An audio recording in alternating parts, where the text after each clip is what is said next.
नमस्कार, मैं हूं बालकृष्ण थरेजा। आप देख रहे हैं डेली लाइव। आइए शुरुआत करते हैं आज के मुख्य समाचारों की। संभागीय आयुक्त बीएल मेहरा ने ली जिला अधिकारियों की बैठक, कार्यों की प्रगति समीक्षा के बाद दिए आवश्यक दिशा निर्देश। जंक्शन में खाद्य व्यापार संघ की बैठक आयोजित, व्यापारियों ने ऑनलाइन खरीद प्रक्रिया का किया विरोध। श्री श्याम अखंड ज्योति पाठ का आयोजन रविवार को अग्रसेन भवन में सुबह 10 बजे से रात्रि 9 बजे तक चलेगा अखंड पाठ। व्यावसायिक ट्रैक्टर ट्रालियों में लोडिंग की निर्धारित सीमा बढ़ाने की मांग, चालकों ने परिवहन अधिकारी को सौंपा ज्ञापन। जिला मुख्यालय पर अतिरिक्त संभागीय आयुक्त का कैंप कोर्ट खुलवाने की मांग, बार संघ पदाधिकारियों ने संभागीय आयुक्त को सौंपा ज्ञापन। एबीवीपी कार्यकर्ताओं ने मुख्यमंत्री के नाम का ज्ञापन सौंपा जिला कलेक्टर को, प्रदेश में बिगड़ती कानून व्यवस्था में सुधार की मांग। और अब समाचार विस्तार से। खाद्य व्यापार संघ की एक बैठक जंक्शन स्थित व्यापार संघ धर्मशाला में आयोजित की गई। बैठक में एफसीआई द्वारा खरीद की जाने वाली गेहूं को ऑनलाइन की बजाय ऑफलाइन माध्यम से करने की मांग की गई। जिला खाद्य व्यापार संघ की एक बैठक जंक्शन में आयोजित की गई। बैठक में एफसीआई द्वारा एमएसपी पर खरीदी जाने वाली गेहूं को लेकर मुख्य रूप से चर्चा की गई। इस संदर्भ में जानकारी देते हुए खाद्य व्यापार संघ के कृष्ण जैन ने बताया कि सरकारी एजेंसियों द्वारा गेहूं खरीद की ऑनलाइन व्यवस्था की जो बात की जा रही है, उससे किसानों को नुकसान पहुंचेगा। उन्होंने कहा कि व्यापारियों की समस्याओं को लेकर मुख्यमंत्री और प्रधानमंत्री के नाम का ज्ञापन जिला कलेक्टर के माध्यम से प्रेषित किया जा रहा है। उन्होंने कहा कि व्यापारी पूर्व की भांति गेहूं की ऑफलाइन खरीद करवाना चाहते हैं। उन्होंने कहा कि अनाज की खरीद पर आड़त को लेकर व्यापारी वर्ग आशा भरी नजरों से सरकार की ओर देख रहा है। आड़त को ₹2.25 रुपए किए जाने की मांग लंबे समय से चल रही है, इसलिए इस मांग को पूरा किया जाना चाहिए। उन्होंने कहा कि आड़त बढ़ाए जाने से कच्चे आड़तियों को राहत मिलेगी। उन्होंने कहा कि यदि सरकार ने व्यापारियों की मांगों को शांतिपूर्वक तरीके से हल नहीं किया तो व्यापारी आंदोलन करने को मजबूर होंगे। आज की बैठक हमने इसलिए रखी है कि एफसीआई खरीद 1 तारीख से चालू होने वाली है। माननीय जिला कलेक्टर महोदय की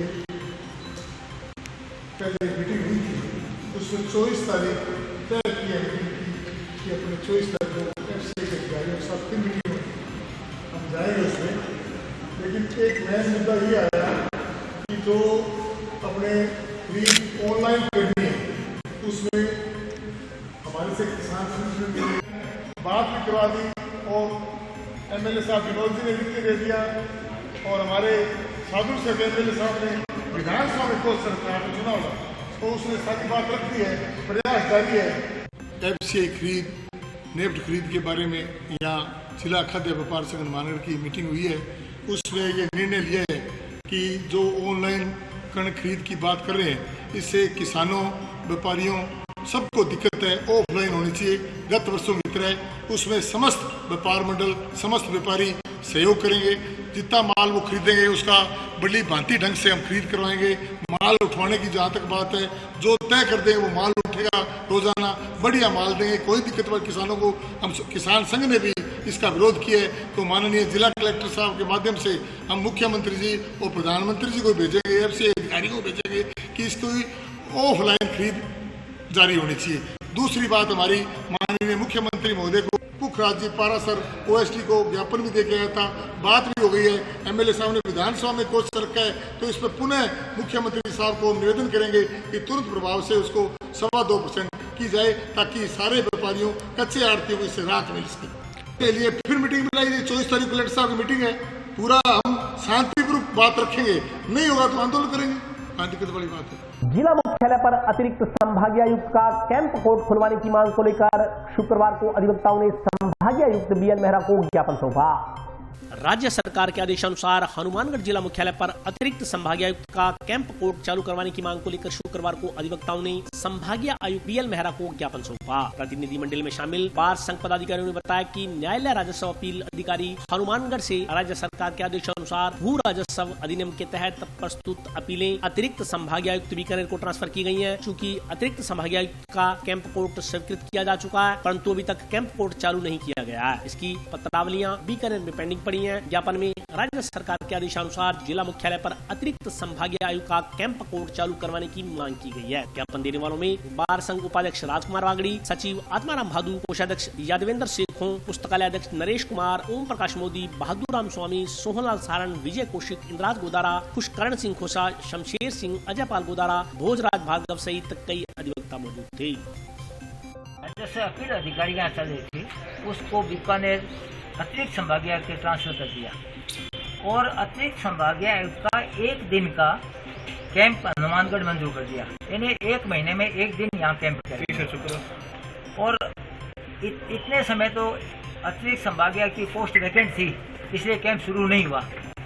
अब पोस्ट बढ़ गई है, पोस्टिंग हो गई है, इसलिए हमने आज कमिश्नर साहब आए हुए हैं संभागीय आयुक्त महोदय, उनको ज्ञापन दिया है कि राज्य सरकार के आदेशानुसार एडिशनल कमिश्नर का हनुमानगढ़ कैंप शुरू कराया जाए और हमारी जो पेंडिंग फाइलें बीकानेर पड़ी है उनमें कार्रवाई शुरू कराई। तो ये हमने आज कमिश्नर साहब को ज्ञापन दिया है और कमिश्नर साहब ने हमें आश्वासन दिया है कि आपका कैंप यहाँ बहुत जल्दी शुरू करा दिया जाए। ये बाढ़ संघ की तरफ से ज्ञापन दिया गया। बीकानेर आए हुए हैं, हमारी जो राष्ट्र ऑफिस अधिकारी की जो फाइलें चल रही थी वो हमसे लेट हुई थी, तो पहले यहाँ से ट्रांसपोर्ट करके बीकानेर अंतरिक्ष संभागीय आयुक्त को दी हुई थी और राज्य सरकार के निर्देशानुसार यहाँ कैंप कोर्ट लगना था। कैंप कोर्ट इसलिए नहीं लग पाया क्योंकि वहाँ संभागीय आयुक्त का पद रिक्त था। अब वहाँ अतिरिक्त संभागीय आयुक्त का पद पर अधिकारी आ गए हैं, इसलिए हमने आज संभागीय आयुक्त को ये ज्ञापन दिया है कि जो फाइलें हमारी है वो उसके लिए कैंप कोर्ट हनुमानगढ़ किया जाए और राज्य सरकार के निर्देशानुसार एक महीने में एक दिन का कैंप कोर्ट यहाँ लगना चाहिए था। इसलिए आज हमने संभागीय आयुक्त को ज्ञापन दिया है और संभागीय आयुक्त ने हमें आश्वासन दिया है कि इसके जल्द इसका समाधान करके और यहाँ हनुमानगढ़ में कैंप कोर्ट चालू करा दिया जाएगा। श्री बालाजी सेवा समिति की ओर से श्री श्याम अखंड ज्योति पाठ का आयोजन 21 मार्च को सुबह 10 बजे से जंक्शन स्थित अग्रसेन भवन में करवाया जाएगा।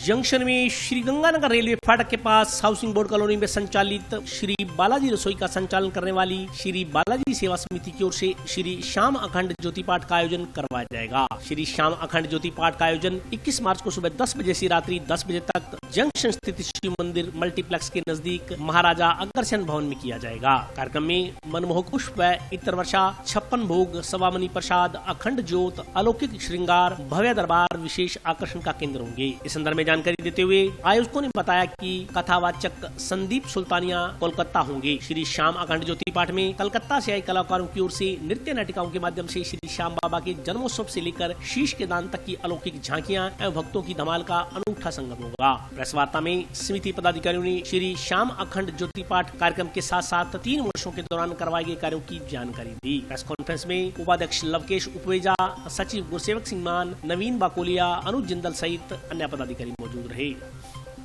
बालाजी रसोई विगत 3 सालों से जन सेवा के कार्यों में तत्पर है और हमने जन सेवा के अंदर निर्णय की कीमत रखी। तो जैसे 15 वर्षों से हमारा लगातार सालासर पैदल यात्रियों के लिए सालासर पैदल यात्रियों के लिए भंडारा लगता आ रहा है। इसके अलावा अभी पिछले दिनों में कोरोना महामारी के टाइम भी हमने रिकॉर्ड स्तर पे 17,000 पैकेट खाने के बना के जरूरतमंद लोगों में वितरित किए। इसके अलावा भी पुलिस कांस्टेबल भर्ती परीक्षा थी, उसके अंदर भी हमने फूड ऑफ स्टूडेंट का अभियान चलाया था, जिसमें जो भी लोग आए हुए थे उन सबको भोजन, दर्जा था भोजन की व्यवस्था बालाजी रसोई की तरफ से की। इसी कड़ी के अंतर्गत अब हम श्री श्याम अखंड ज्योत कथा का पाठ, कथा का श्याम जी की जीवनी कैसे धरती पर उदय हुआ, कैसे उन्होंने शीश दान किया, नृत्य नाटिकाओं के द्वारा बड़े ही मनोरम भव्य तरीके से स्टेज को दिखाया जाएगा। श्री श्याम ये आज प्रेस कॉन्फ्रेंस बुलाई थी ताकि हम जो विगत 3 सालों से जन सेवा के कार्य कर रहे हैं उनके बारे में जनता को बता पाएँ। और अभी हम लोग श्याम अखंड ज्योत कथा का पाठ करवा रहे हैं 21 मार्च को बहुत ही भव्य स्तर पर, जिसमें संदीप जी सुल्तानिया कलकत्ता से अपनी पूरी टीम के साथ आएंगे, जो कि श्याम कथा का पाठ भी करेंगे और साथ में नृत्य नाटिकाओं के द्वारा श्याम जी की पूरी जीवनी स्टेज के ऊपर दिखाएंगे। इसके अलावा जो हमारे फ्यूचर के प्लान है वो भी हमने इस प्रेस कॉन्फ्रेंस में डिस्कस किए हैं और और ये 21 मार्च वाला जो सा प्रोग्राम है ये बहुत ही भव्य स्तर पे करवा रहे हैं। इसमें काफ़ी अच्छा जन सहयोग मिल रहा है हमें और काफ़ी बड़ी बड़ी संस्थाएं हमारे साथ जुड़ी हैं। 10 बजे स्टार्ट होगा सर और शाम को 10 बजे इसका समापन होगा। 12 घंटों का प्रोग्राम होगा। इसके अंदर दोनों टाइम के भोजन प्रसाद की व्यवस्था सारे भक्तों की रहती रहेगी। 21 सवामणियों का इसमें भोग लगना है, 56 भोग, कमाल, पुष्प वर्षा, इत्र वर्षा, बहुत ही भव्य स्तर पर यह प्रोग्राम होगा। अखिल भारतीय विद्यार्थी परिषद कार्यकर्ताओं ने प्रदेश में बिगड़ती कानून व्यवस्था के विरोध में जिला कलेक्ट्रेट पर प्रदर्शन कर मुख्यमंत्री के नाम का एक ज्ञापन जिला कलेक्टर को सौंपा।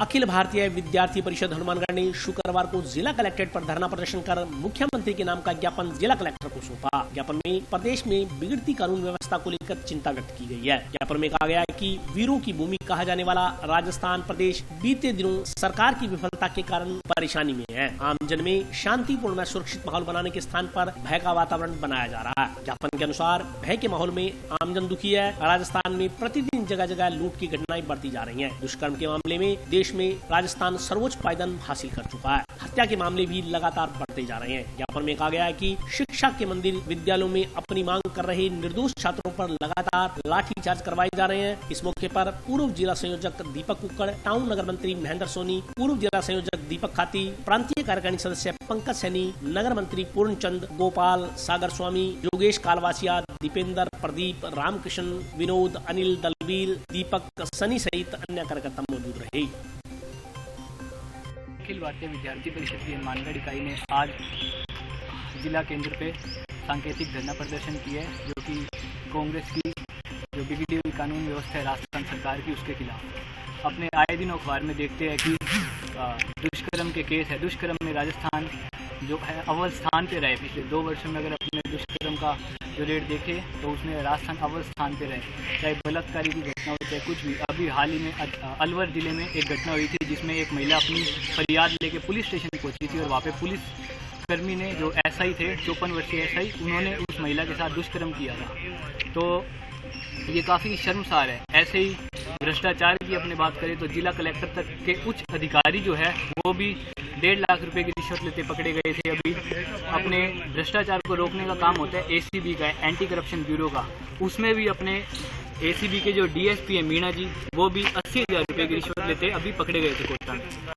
तो जैसे कि अभी आप लोग, अभी हाल ही में मैं जिक्र करना चाहूँगा जोधपुर विश्वविद्यालय का और राजस्थान विश्वविद्यालय का, जहाँ पे छात्र अपनी मांग को लेकर शांतिपूर्ण तरीके से ज्ञापन देने पहुंचे थे कुलपति महोदय के पास, जहाँ पे उनके ऊपर लाठीचार्ज करा गया और बड़ी बेरहमी से लाठीचार्ज उनके ऊपर किया गया था। तो आज अखिल भारतीय विद्यार्थी परिषद पूरे प्रदेश भर में जो है ये सांकेतिक धरना दे रही है और इसी सांकेतिक धरने के माध्यम से हम गहलोत सरकार को चेताना चाहते हैं कि अगर आप अपनी कानून व्यवस्था में, बिगड़ी हुई व्यवस्था में सुधार नहीं करते हैं तो विद्यार्थी परिषद सड़कों पे उतरकर आपको सीट से हटाने का काम भी करेगी और नई सरकार को लाने का काम भी करेगी। आज अखिल भारतीय विद्यार्थी परिषद के द्वारा पूरे राजस्थान के अंदर सांकेतिक धरना दिया गया, जिसके अंतर्गत वर्तमान में जो राजस्थान सरकार है उससे राजस्थान सरकार के जो शासन के अंदर जो डेली लूटपाट और चोरी बलात्कार की घटना बढ़ रही है, इसको रोकने के लिए विद्यार्थी परिषद ने गहलोत सरकार को आंदोलन के लिए चेताया कि अगर राजस्थान में अगर ये घटनाएं निरंतर चलती रही, इन पे अंकुश नहीं लगाया गया तो विद्यार्थी परिषद सड़कों पर आके आंदोलन करेगी और इस सरकार के विरुद्ध वो कठिन से कठिन कार्य करेगी, जिसके लिए विद्यार्थी परिषद को कुछ भी करना पड़े वो विद्यार्थी परिषद कार्य करेगी। इसके उपलक्ष्य में आज धरना दिया गया। कमर्शियल ट्रैक्टर ट्रालियों में ले जाने वाले माल की वजन सीमा बढ़ाने की मांग को लेकर ट्रैक्टर ट्राली चालकों ने परिवहन अधिकारी को ज्ञापन सौंपा।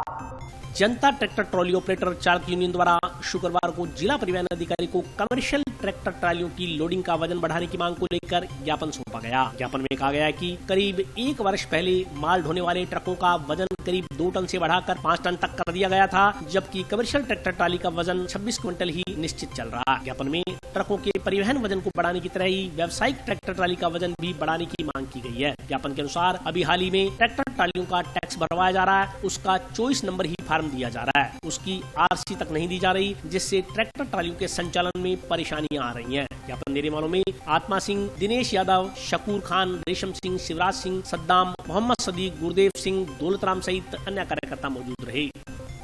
जनता ट्रैक्टर ट्रॉली यूनियन सीटू की तरफ से हम हमारे पदाधिकारी इस मांग पत्र के लिए आए हैं कि लंबे समय से कुछ ट्रालियों को तो प्रतिबंधित कर रखा है कि वो बिना यहाँ के रिन्यूअल कराए बिना, उसका टैक्स भरे बिना वो कमर्शियल नहीं चलेंगी, लेकिन बड़े पैमाने पर ईंट भट्टों पर और सीमेंट के डिपो में बड़े पैमाने पर बड़ी ट्रालियां जो है वो चल रही हैं। लगातार भ्रष्टाचार का आलम ये है कि बिना भ्रष्टाचार के वो ट्रालियां चल नहीं सकती।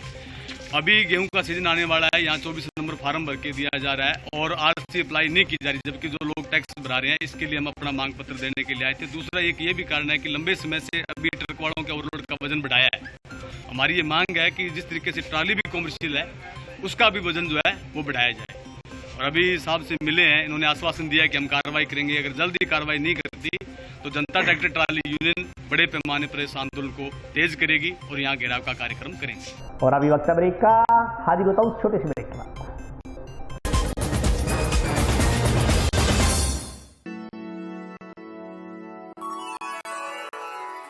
यूं तो कई बार मुझे हंसते देखा है,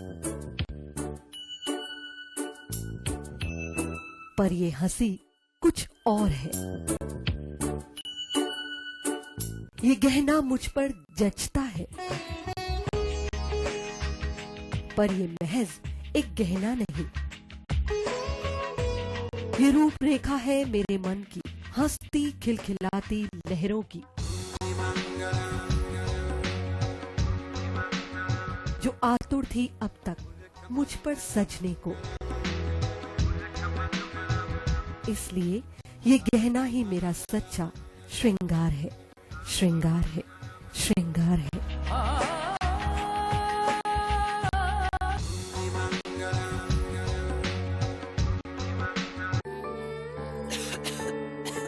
दीदी ये देखो,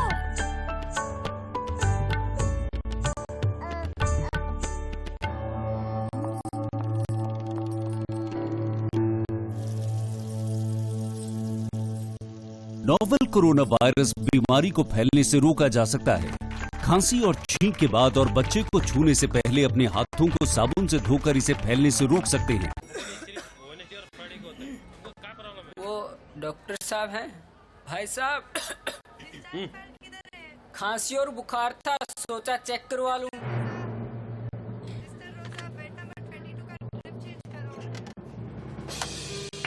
नोवेल कोरोना वायरस बीमारी को फैलने से रोका जा सकता है। बुखार के साथ खांसी और छींक होने पर तुरंत नजदीकी हेल्थ क्लिनिक या केंद्र जाएं। ब्रेक के बाद स्वागत है। आइए नजर डालते हैं अगले समाचारों पर। संभागीय आयुक्त बीएल मेहरा ने जिला अधिकारियों की बैठक लेकर आवश्यक दिशा निर्देश जारी किए। संभागीय आयुक्त बीएल मेहरा ने आज जंक्शन स्थित कलेक्ट्रेट सभागार में उच्च अधिकारियों की बैठक ली। बैठक को संबोधित करते हुए संभागीय आयुक्त बीएल मेहरा ने बताया कि बैठक के दौरान विभिन्न विभागों का वार्षिक निरीक्षण करने के साथ साथ कोरोना जागरूकता संबंधी दिशा निर्देश दिए गए। इसके अलावा राजस्व संबंधी मुद्दों को लेकर REA कार्यालय का भी निरीक्षण किया गया। इसके अलावा SDO कार्यालय के रिकॉर्ड का निरीक्षण, बंदियों की समस्याओं को लेकर सेंट्रल जेल का निरीक्षण, इसके अलावा नहरबंदी के कारण चल रही पेयजल किल्लत की समस्याओं का निस्तारण, इसके अलावा नेशनल हाईवे अथॉरिटी द्वारा आवाप्त की गई भूमि के संदर्भ में आई शिकायतों तथा प्रगति की समीक्षा की गई। बैठक में संभागीय आयुक्त बीएल मेहरा के अलावा जिला कलेक्टर जाकिर हुसैन, पुलिस अधीक्षक श्रीमती प्रीति जैन, CMHO नवनीत शर्मा, अतिरिक्त जिला कलेक्टर अशोक असीजा सहित विभिन्न विभागों के अधिकारी कर्मचारी मौजूद रहे। हनुमानगढ़ जिले के दौरे पर है। इसका मकसद ये है कि एक तो हमारे जो वार्षिक निरीक्षण होता है उसके हिसाब से, तो वार्षिक निरीक्षण REA कार्यालय और जो बोर्ड का निरीक्षण किया और SDO हनुमानगढ़ के कार्यालय का निरीक्षण, अब सेंट्रल जेल का निरीक्षण करूँगा। और इसके साथ ही जो अधिकारियों की मैंने महत्वपूर्ण जो विभाग है उनके जैसे सबसे बड़ा ज्वलन मुद्दा वापस कोविड कंट्रोल वाला है मतलब, और दूसरा है आपके नहरबंदी के दौरान पेयजल की व्यवस्था मैनेज करने के बारे में समीक्षा करना, और तीसरा नेशनल हाईवे अथॉरिटी की जो भूमि वापसी उसके कार्य की जो प्रगति की समीक्षा मैंने की है और इन तीन बिंदुओं के संबंध में मैंने अधिकारी से विचार विमर्श किया और सारी स्थिति मुझे संतोष में। जंक्शन स्थित सरस्वती कन्या महाविद्यालय में राष्ट्रीय सेवा योजना इकाई के तहत रंगोली प्रतियोगिता का आयोजन किया गया। जंक्शन स्थित सरस्वती कन्या महाविद्यालय में सुरक्षा सप्ताह के तहत अनेकों गतिविधियों का आयोजन किया गया। इस संदर्भ में जानकारी देते हुए महाविद्यालय अध्यापिका सुलोचना बेनीवाल ने बताया कि राष्ट्रीय सेवा योजना के तहत सुरक्षा सप्ताह का आयोजन किया गया है। इसके तहत कोरोना बीमारी के प्रति आमजन में जागरूकता पैदा करने के उद्देश्य को लेकर रंगोली प्रतियोगिता आयोजित की गई। छात्राओं ने फर्श पर रंगोली उकेर कर कोरोना के प्रति जागरूक रहने का संदेश दिया। इस संदर्भ में जानकारी देते हुए प्रधानाचार्य श्याम सुंदर शर्मा ने बताया कि वर्तमान में कोरोना महामारी सबके लिए ज्वलंत प्रश्न के रूप में खड़ी हुई है। इसका मुकाबला जागरूकता के बल पर ही किया जा सकता है। केंद्र के अंदर राष्ट्रीय सेवा योजना के तहत स्वच्छता अभियान का जो प्रारंभ हुआ था उसमें आज रंगोली प्रतियोगिता रखी गई, जिसमें महाविद्यालय के वॉलंटियर्स ने कोरोना महामारी को लेकर के और उसके बचाव को लेकर के कुछ मैसेज जो है बच्चों ने आपस में शेयर किए और उसके बाद कल इसका समापन करेंगे और इस समापन में कुछ प्रतियोगिताएं और रखी जाएंगी और ज़्यादा फोकस इसमें कोरोना का ही रहेगा। सरस्वती कन्या महाविद्यालय में राष्ट्रीय सेवा योजना के तहत सुरक्षा सप्ताह बनाया जा रहा है, जिसके अंदर अन्य कार्यक्रम करवाए जा रहे हैं। इसके तहत आज कोरोना जागरूकता के लिए मतलब रंगोली का आयोजन करवाया गया, जिसमें बच्चों ने बहुत बढ़ चढ़ कर भाग लिया। बच्चों ने मतलब मास्क है और सैनिटाइजर है, इनका यूज भी बताया। जंक्शन स्थित महात्मा गांधी राजकीय अंग्रेजी माध्यम विद्यालय में अध्ययनरत कुछ बच्चों में कल हुए आपसी झगड़े को आज बाल कल्याण समिति सदस्यों द्वारा समझाइश कर समाप्त करवा दिया गया।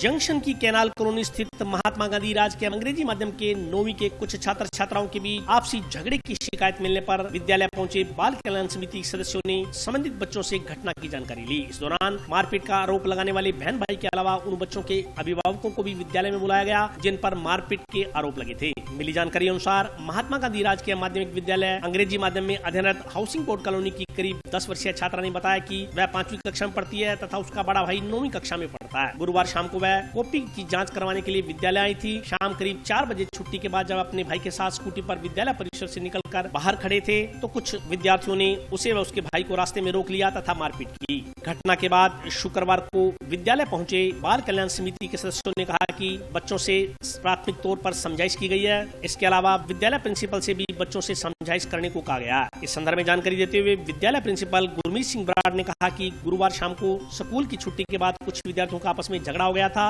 आज अभिभावकों में बच्चों को बुलाकर सारी वस्तुस्थिति की जानकारी ली गई। दोनों तरफ से ही बच्चों की गलती होने की बात सामने आई है। दोनों पक्षों को समझाइश कर भविष्य में लड़ाई झगड़ा नहीं करने के लिए कहा गया है।